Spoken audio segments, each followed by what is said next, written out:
What's up, everyone? It's Elizabeth for thedailycourse.com, and right now I'm chilling on the tour bus with Tom, the guitarist from MXPX. How you doing? Doing great. Well, you have a new album coming out this summer. It's called Secret Weapon. It's due out July 17th, correct? Now, what fans may not know is that this is your first studio release album with Tooth and Nail since 1996, correct? Yeah, fall of '96, I think it was, that Life in General came out. See, it's been a while. The reason why I asked this is because over the years you have gone through 3 different record labels. You've done Tooth and Nail, A&M Records, and Side One Dummy. All right, now can you explain why you jumped to 3 different ones and now why you're back with Tooth and Nail? Yeah, well, we started out with Tooth and Nail because they were the ones knocking on the door saying, "Hey, you want to make a record?" And who wouldn't want to make a record? So then things went good there for a long time, and then they went bad. And we got an offer to go over to A&M, which was kind of a really artist-driven label, which was really cool because it was like, it was going to be fun. It was going to be a really good place for us to kind of grow as a band. And then the whole kind of corporate world of music kind of took over, and there was mergers, and companies got bought, and we ended up basically in the Interscope, Geffen, A&M world, which we went from one of the smallest major labels to the biggest one on earth.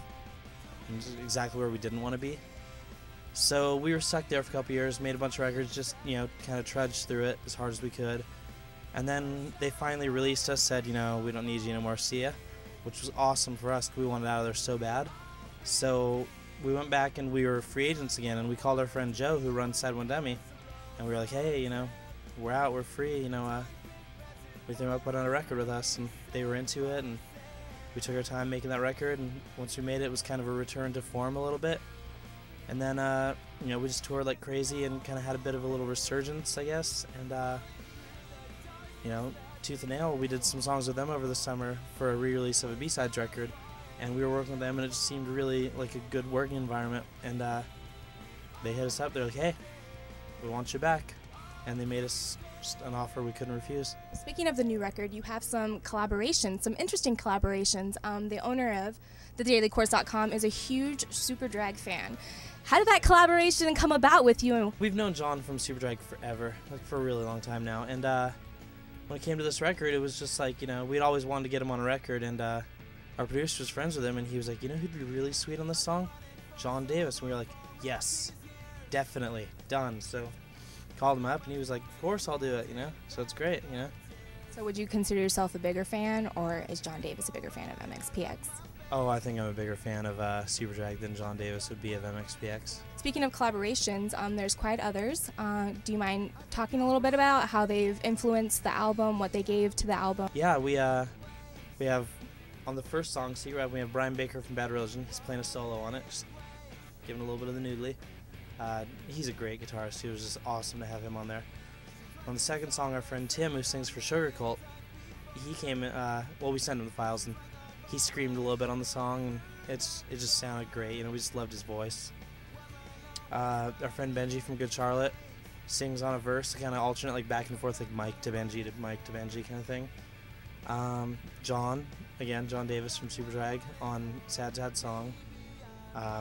We had a friend of ours from Bremerton named Mike Moen, super just punk rock guy. He kind of just growls on a song called Chop Chop. Aaron, our producer, sings a bunch of backups on it. Our friend Seth from Watashiwa, Eager Seas, now he's in a band called Lakes. He sings a bunch of backups on the record. Just a lot of people. We always try to have people involved, friends of ours, and try to run it kind of like, just like people that we kind of feel akin to musically. Just try to get them on it. What are your expectations for the new album? Total world dominance. I hope that people will, be good enough to go check it out, and I think if they do, the rest is taken care of because I think it's that good of a record. How do you think that your longtime fans will react to it? Is it different than your previous albums? It's kind of a return to the Life in General, Slowly Away the Buffalo kind of days, so I think our longtime fans are going to be ecstatic when they hear the record. I think they're just going to kind of freak out a little bit because it is so much of that kind of era of us. I was fortunate enough to hear a little sneak peek of the new album, and there's one single, it's called Top of the Charts. It seems like it's taking a jab on a major record label. Can you kind of explain that? It's absolutely, stabbing, not even jabbing, stabbing at the major label mentality of, you know, if it doesn't hit right out of the gate, it's garbage, forget about it. They don't work on bands anymore. Back when bands like Led Zeppelin and The Who were coming out, they worked on those bands for a while, and they worked hard to make them what they are, and it wasn't a hit right out of the gates. You know, it took a while to kind of nurture it, and that's what A&R was all about. Now, it's just, everything's got to move so fast, and if it's not a hit the first week, forget it. Would you recommend a band, like say an unsigned band, to go with a record label, like a major record label, after the experiences that you've experienced? I definitely wouldn't start on a major label if I was an unsigned band. There's no way. You know, I would definitely start out on an indie label. Someone, you know, who's got some drive and some kind of desire to get it done.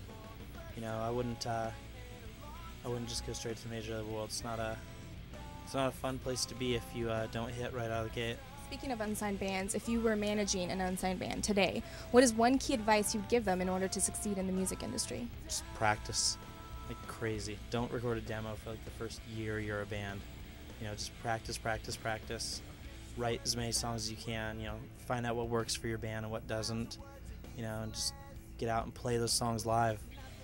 And then maybe in a year record a demo and let some people hear it, because you only get one chance at a first impression. And if you blow it with, like, you know, we did this demo when we were a band for 15 minutes and my uncle recorded it in his garage, it's just gonna, you know, you're gonna waste your opportunity. You get one chance for people to hear you for the first time. I have a couple questions from fans from around the U.S. The first one is from Will. He's from Maryland, and he wants to know, do you feel like you guys deserve more credit in the punk world? No, because I mean, I think we get a fair share of credit and respect for being around so long and for doing what we've done for so long. That I think we get a fair share of, you know, credit and respect, and you know, it's just one of those things where it's like, you know, you get what you get, and that's cool, you know, and you can't be unhappy, you know, you can't like sit there and complain like, oh man, I've been at this for 15 years, I should have a Mercedes and be on cribs, and it's just like, that's not the be-all and end-all of being in a band. Well, Anthony from Phoenix, Arizona wants to know, since you've been traveling a lot and you've been a band for quite a while, are you able to balance your personal life with touring? Yeah, I mean, balancing your personal life and touring is kind of hard because, you know, you're away from family and friends, you know, wives and parents and all that. So, I mean, you gotta just, you know, you just gotta email and, like, you know, text message and call people as much as you can, you know, because, you know, that's the hardest part about touring, is being away from all your family and friends. Tyler in California wants to know if this is going to be your last album. If not, how many more albums are you expected to release with Tooth and Nail? This is definitely not going to be our last record. That's a fact. And then as far as how many more records we're expected to release with Tooth and Nail, who knows? Alex in Quebec wants to know, because you guys had your start in the Christian market, do you find yourselves having more of Christian people coming to you for advice, or is it just any person, no matter if they're Christian or not, coming for advice? I think we get, you know, maybe a larger than usual amount of people coming to us with kind of like life questions. You know, maybe because we've been around so long, maybe because of the Christian thing. Yeah, I think it's just, maybe we have that thing of being positive that people go like, hey, maybe they have an idea of what I can do. We have another one from Pollyann in Washington. She wants to know, who influences you in life? Who are your heroes? I mean, in life? Geez, I don't know. In music, I mean, you know, there's people like Pete Townsend and Joe Strummer who just, like, wrote great songs and just sang so amazingly and just, like, with conviction that, you know, it's just one of those things that's like, you know, it can't be faked. It was totally real. And so those people really inspire me, just musically, just to play harder and, like, to mean it more. This is a question for me. If you didn't have a chance to be in the music industry, if you didn't find a passion for music or anything, what would you see yourself doing today? I don't know. I mean, I enjoy cooking, so that'd be fun. But I really have no idea. If I never would have done the band, I'd probably work in some crappy job in Bremerton, maybe working in the shipyard or something. Well, I do want to thank you for taking the time to answer some of my questions. And you can check out MXPX on their MySpace. Yes. Or you can also check out the interview at thedailychorus.com, which is your daily source for new music.